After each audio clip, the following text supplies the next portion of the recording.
So you want to get clear on what you're really passionate about, what lights you up, and aim towards working in an environment that allows you to do that, as well as adhering to your non-negotiable core values.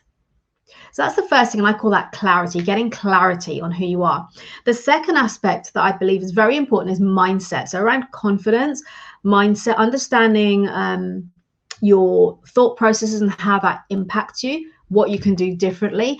And the most important thing here for me is self-awareness. So how many of you are self-aware? How many of you check in with yourself when situations arise and realize you could have handled that differently? You could have responded differently to something. And this is where, for me, mindset is perhaps the most important aspect of what I look at with people, because we can learn all the strategies, techniques, best practices. But if we don't have a winning mindset, that is the biggest thing that can hold us back from moving forward. And it's always something when I talk about coaching, about working on your branding, anything, it starts with self-awareness.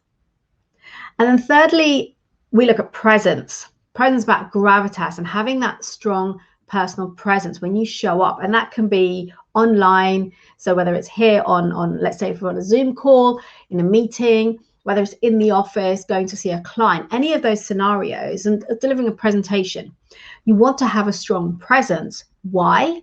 Because 93% of communication is non-verbal. So when we feel, and I often hear this, people say that I don't like to speak up, for example, in a meeting or in a presentation. I don't want to do it because I'm worried about what people will say or what they'll think about me. And actually, people are already making an assessment of you. They're judging you.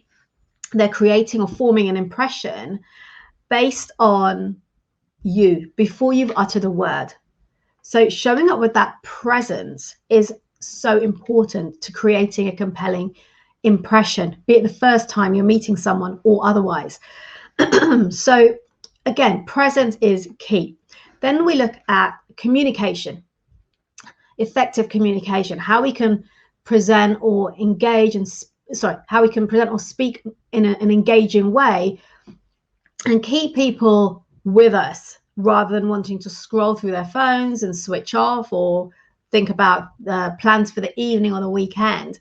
So how do we make that more engaging? Because again, if you can deliver an engaging presentation or speak in an engaging way in a meeting, on a conference call, on a Zoom, people will remember you for that.